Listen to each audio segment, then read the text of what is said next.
Okay, so this here on the right here is Marmalade, and she is a Joy for All companion pet by Hasbro. And on the left here is Honey, and he is a Paro robotic seal. As a disclaimer, I don't know if it's pronounced Paro or Paro. The training guide on the website uses the pronunciation Paro, but the lab I work at uses Paro, so I'm basically going to use those interchangeably. I think Paro might be right, but I don't know. I'm calling him Paro for now. And both of these are therapy robots and have already been implemented in nursing homes across the globe. But Joy for All retails at only $100, while Paro retails at about $6,000 with the maintenance plan, or $4,000 without it. So basically right now, Joy for All is more intended for consumer use, and Paro is more intended for use in institutions.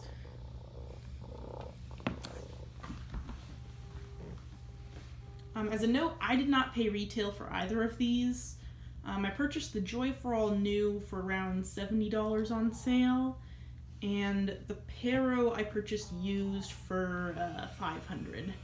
He does have some faults. He has his whiskers clipped off by his previous owner, but I couldn't find a better price than that, so I went with it.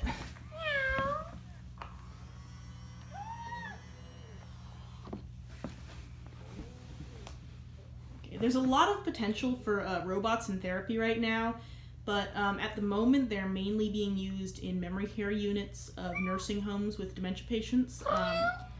But there is a lot more potential to move them to hospitals, natural disaster relief efforts, therapy sessions, or even into a normal school setting and things like that. So there's really a lot of areas that have not been thoroughly explored yet, but that hold a lot of good potential in the future for these types of robots. And sort of basically I'm just going to be comparing these two, sort of asking the question of why such a difference in price between what you get over here and what you get over here, since they're both very cuddly little therapy robots, and sort of what there is out there right now. And I guess I can leave it up to you guys to decide whether that is really sufficient for therapy use, or whether we really need advances in technology or just more effort put into this field to make something more effective. Okay, I apologize for the change in lighting. I'm filming this video in multiple parts, so that's bound to happen. But right now I'm going to talk about basically what makes these two different and why might one be so much more expensive than the other. And then it will be up to you guys to determine whether Paro really is worth it, whether Joy for All is worth it, and really what the difference between these robots is fundamentally. So I'm first going to start by talking about their fur types and cuddliness, basically. And Paro is sold in either white, gold, which is actually the color that Honey here is, and it's kind of a more light creamish color than a gold, but that's what it's called. Then pink and gray are the other two colors they come in. Joy for All comes in cream, white, white with orange, and white with gray. And Marmalade here is the white with orange variant. I used to own a cream variant, but I gave that one to a friend for Christmas. So, to go into a little more detail about their fur, Paro has antibacterial fur, and while he still needs to be cleaned with sanitizing wipes, he is much more resistant to picking up bacteria than most types of faux fur, which is really important for a product that may get passed between many patients or residents with compromised immune systems in like a hospital or nursing home setting. And the Joy for All's fur, on the other hand, is not antibacterial as far as I know, and may pick up germs more easily. It's also longer, which might catch more dirt and things and debris in it. However, both the Joy for All and Paro can be cleaned pretty easily with hospital-grade Sani wipes, and the fur on both brushes dry pretty quickly after being wiped down, so it's not really a big deal, but I would say that if you're using a Joy for All in a hospital as opposed to a Paro, it might need more frequent cleanings, and you might have to be a lot more careful about it, because you really don't want something that is transmitting any sort of bacteria between patients, and that is a really big risk with anything fluffy like this. Just making sure both of them stay awake, since they'll take a nap if I don't pay enough attention to them.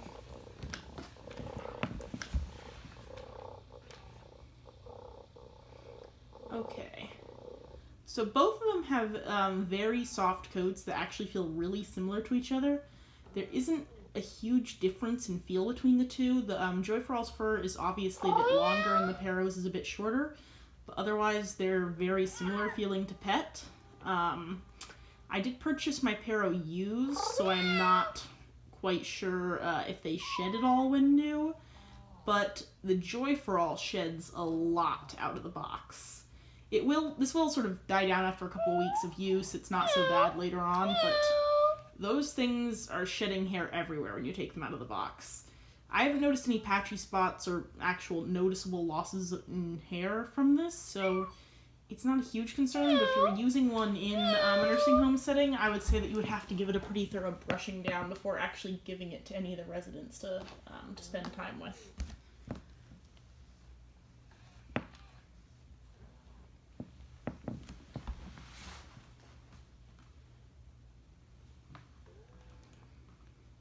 And one problem I've noticed with the Joy for All is that it has absolutely no padding underneath the fur. When you're holding it, it's really stiff, and you can clearly feel the plastic frame under its fur. And the Paro, on the other hand, has a very large amount of foam padding right underneath the fur, and this makes it a lot softer and sort of squishier to the touch, and makes it feel more like a real animal than just a plasticky robot that you're holding. And Paro weighs about 6-ish pounds, which makes him, I think they keep changing the weight slightly, but I think it's just over 5.5 pounds, almost 6 now. And it sort of makes him feel a lot more sort of like a small baby or living animal to hold on to, whereas the Joy for All is around 2.5 pounds, and that isn't really bad because some residents definitely might not be able to hold something as heavy as Paro, and something like Joy for All might be a lot easier to handle. But at the same time, it doesn't sort of have the same heft to it like a real living creature would.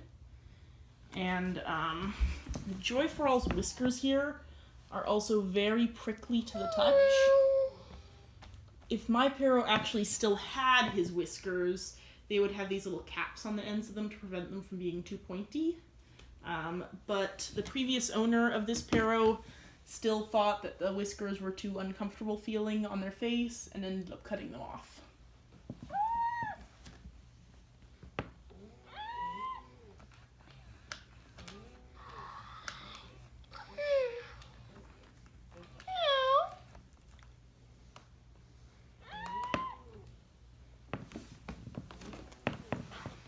Okay.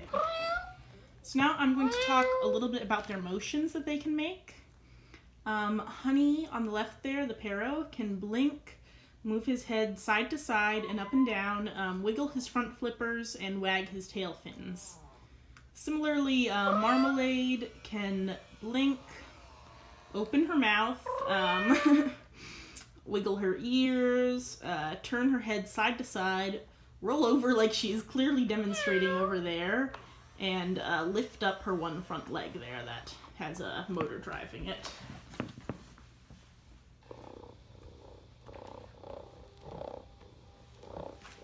Paro has relatively quiet motors for an animatronic type robot, and at most volume levels his voice is a good deal louder than the motors. However, in a quiet room, his motions are still pretty audible, and maybe louder than his voice if he's set to a really low volume level. The Joy for All's motors, on the other hand, are pretty noisy overall, I'd say. It's not all that louder than Paro's when she's just blinking or turning her head or small motions like that. But when she rolls over so I can pet her stomach, or when she lifts her paw, the motor noise is really loud and kind of distracting. While I see these two as robots and I'm pretty much used to noises like this, I could really see this breaking the illusion of realism for someone in a nursing home setting, so that's definitely something that should be taken into account. And I am not going to demonstrate this because I do not want to hurt either of these two, but both of their motors will start clicking and stuttering if they run into something while operating or if their path of motion is blocked. The Paro is a lot more sensitive to this than the Joy for All. Wake him up since I think he's falling asleep.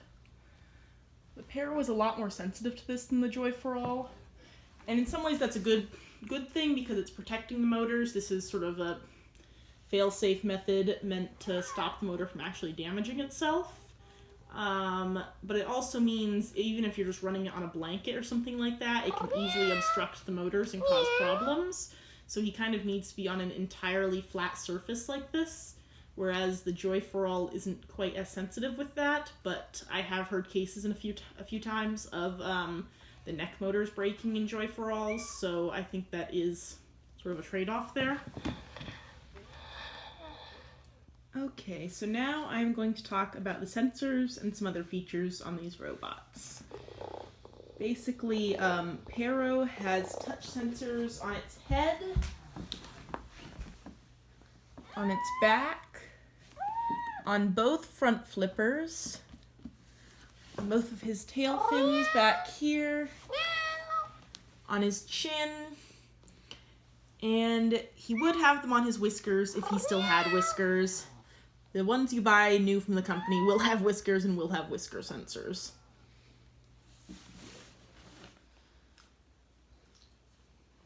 Paro is also able to sense light through his nose right there, and he is able to hear and respond to frequently repeated sounds. Paro can also sense what position it's currently in, and can use this to determine whether it's being held or just sitting on a flat surface, and will basically act differently depending on which condition it's in.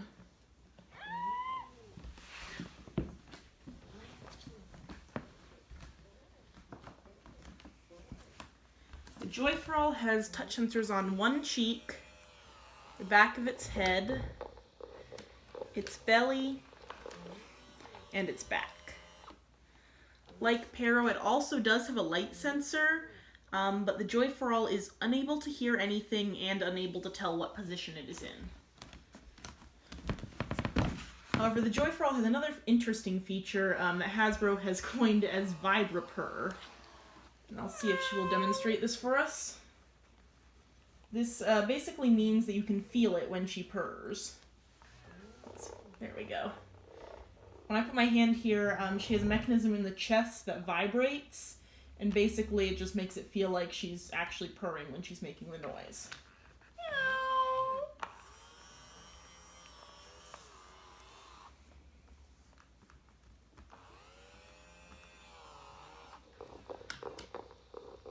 You can feel, if you put your hand right there, it's a little fainter in the rest of the body. You can still feel it. It's strongest right about here.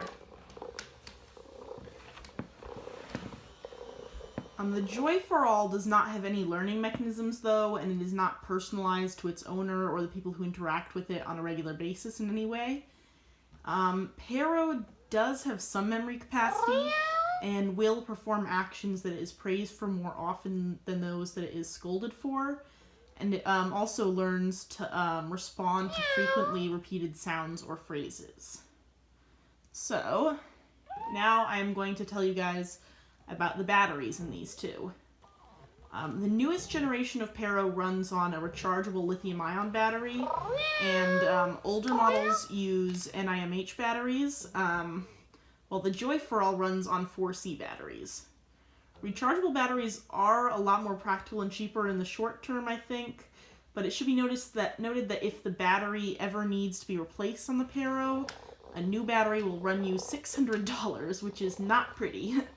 However, the Paro can run directly from the charger.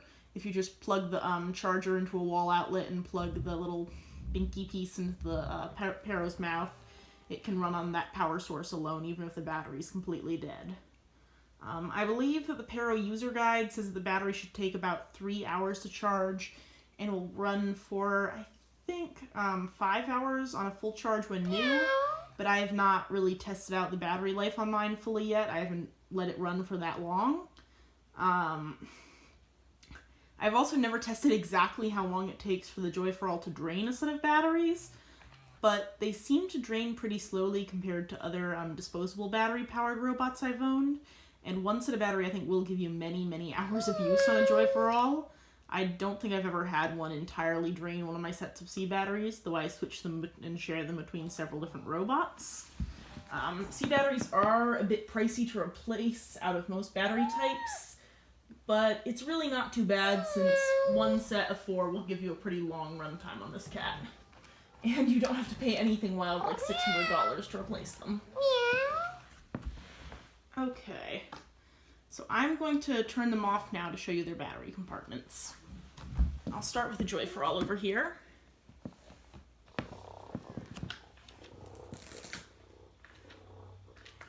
Okay, so her battery compartment is hidden behind a Velcro flap here. You can't really see it aside from the tag sort of conspicuously sticking out of the end there right now. But you pull it back, and there is a screw there that needs to be undone to access the actual batteries. But there are 4 C batteries beneath this, and right here is the switch. And what I really like about the Joy For All that I've mentioned before, compared to older For Real Friends robots, is that the Joy For All has a really big, bright red switch, and this is made to be really accessible, so it's a lot easier for elderly patients or people in nursing homes and that sort of thing to use, and it isn't meant to be difficult or hard to fiddle with or hard to see for people with all sorts of different disabilities, so it's really just meant to be helpful and accessible, which I really like. And it has 3 options here, which are off, mute, and on. In the off position, it's just off. In mute, it will function and actually does still purr and still play the audio part of the purring, but it does not meow at all or sigh or anything like that.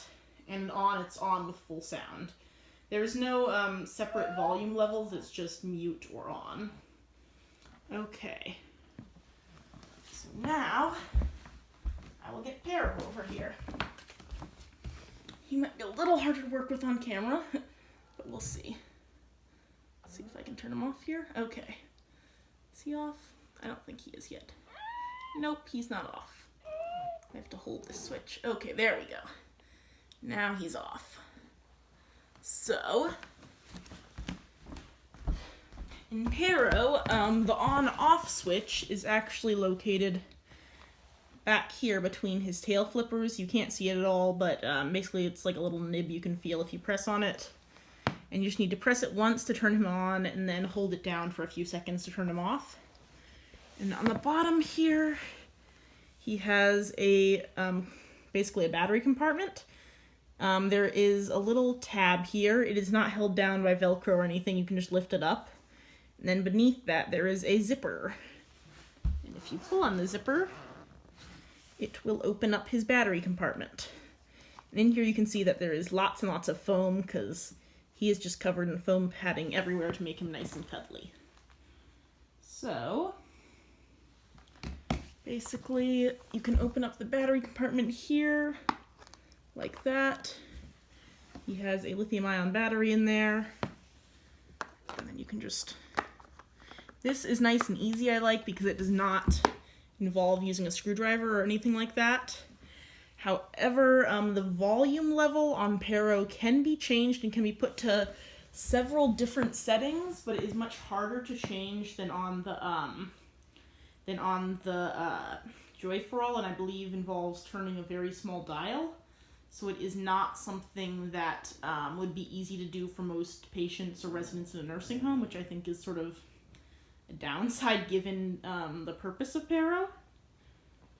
But I like the Velcro compartment with the easy-to-open battery compartment. Basically, if the battery ever does die, you can just swap it out for a new one, but the price that the company charges is pretty ridiculous. Okay. Price for a new battery is more than what I paid for him. Okay. So, basically, I should also note that both of these are the newest versions of their respective series. Honey is a 9th generation Paro, which is the newest generation that's been released to the public. And while Joy for Alls don't really have explicit generations, Hasbro has made some major changes after the first batch that was sold. So Marmalade is what I would call a second batch Joy for All. Basically, these are the latest up-to-date, most up-to-date therapy robots that you can get on the market right now. Let me get you their user guides so you can have a quick peek at those, if I can find where I put them. Here is the front of the Joy for All user guide. This is the second batch user guide. They changed the user guide up a fair amount from the first batch, but this is what the second gen looks like with the second gen logo. And then here is the Paro user guide. This is a Japanese version, but the user guide is available in English too. Okay. Basically, I would love to hear what you guys think about these robots and what you would like to see for the future of therapeutic robotics. If you have any questions at all for me about either of these robots, don't be afraid to ask in the comment section below, and have a good day.